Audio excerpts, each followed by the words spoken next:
As usual, we'll start by going to har.com and logging in using the HAR members area, your own public and private ID, and then clicking the Tempo MLS link in the near left corner or the far left corner of the screen.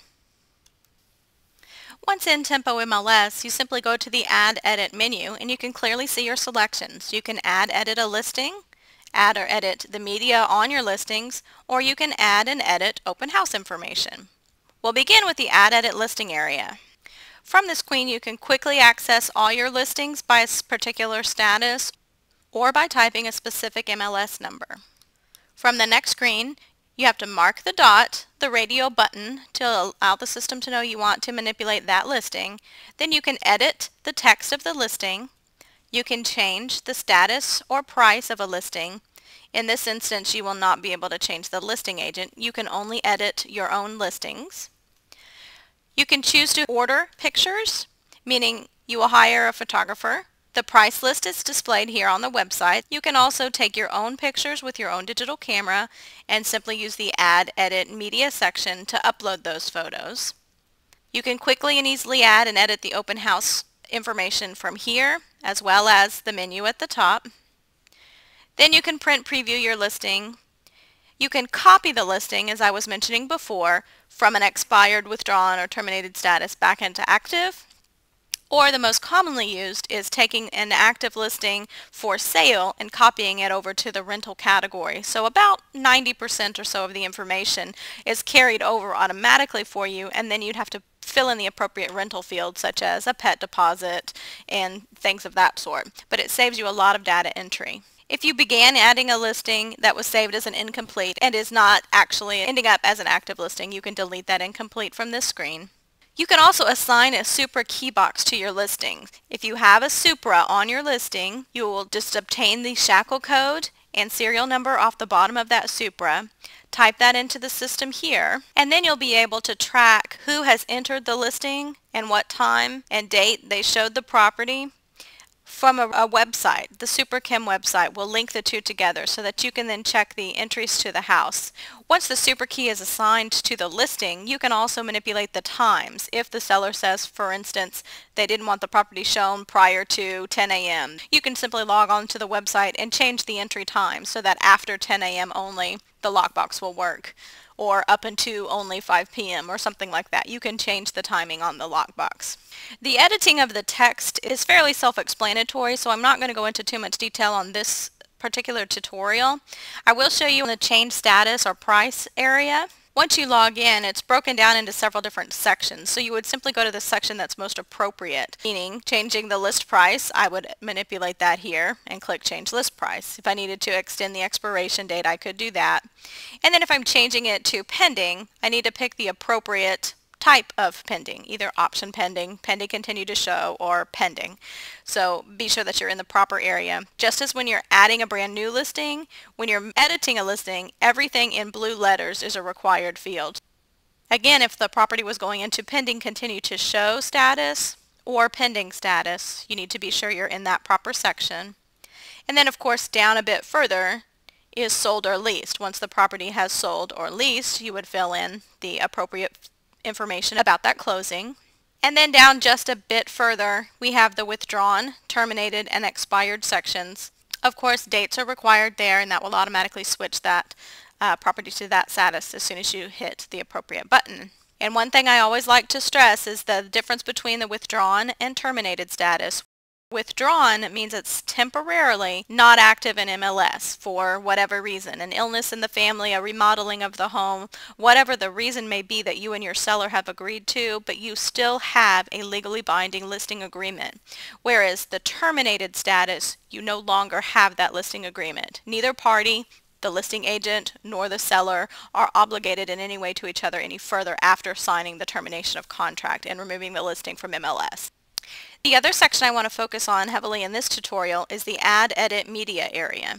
You can see here this property has quite a few photos already uploaded to it. It also has a PDF document. If I needed to edit existing media, I could do that. This is where you could add your comments or remarks under the photos. The captions that you see in MLS under the photos, you could do that here. And you can see here I have an existing document in this case, and I'm able to put the description of my choice below it. So the same is true of JPEG photos. If I were to edit the media, I can put the comments, the description of the photo that I wish. To add new media to a listing, you actually start at the bottom of the screen, not the top. To add a picture or JPEG, I would simply mark that dot and then click Add New Media. And you can see here I would just simply click the Browse button and then locate the image on my computer, a flash drive, a CD drive, my camera that's plugged into my computer, wherever I have the file saved. I would simply locate it on my computer and double click the file to add it. Here I have the opportunity to add the description to the photo. I can go back later and edit the description should I choose, but I find it's most efficient to just do it all at one time. You can see here I can add up to 7 more photos to this particular property. It has not yet met the max, so I have 7 more spaces left to add photos.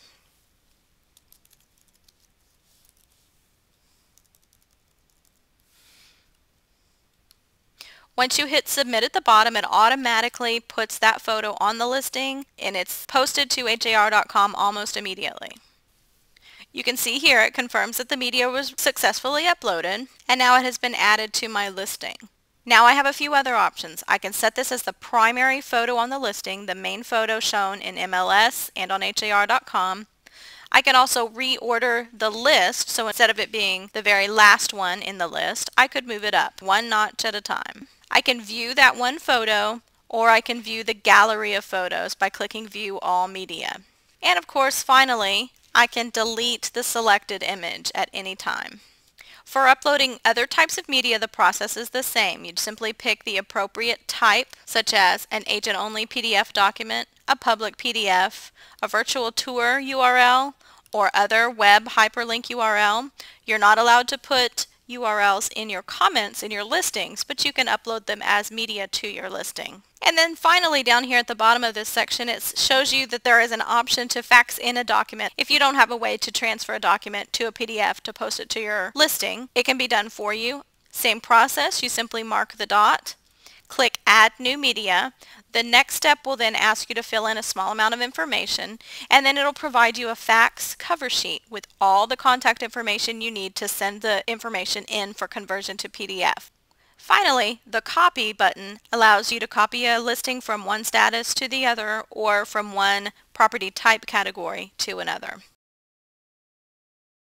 You can see here the process is very simple. You either want to copy all of the information or only the location information. Most of the time when you're copying something, you're going to need all the information. If you're copying the information from its active sales category over to the rental category, then you simply check the box to make it a rental property type. Then you simply click Continue Copy and you're done. There's a handful of fields you'll have to fill in for the rental, but again, it's a very quick and simple process that should only take a very few minutes of your time. I previously did a tutorial on the Add, Edit, Open House function, so if you'll refer back to the archives of the e-learning, you can find the detailed information on how to add and edit an open house on your listing. But again, that's a very quick and simple process as well. It's just a matter of filling in a few blanks. I hope you found this information useful and that it'll help you add your new listings and keep your current listings up to date and as accurate as possible. But should you have any other questions about this or any other HAR tool, just give me a call at 713-629-1900 extension 288, or better yet, send me an email at marilyn@har.com. And of course, be sure to tune in next week and check out the latest HAR Tool of the Week.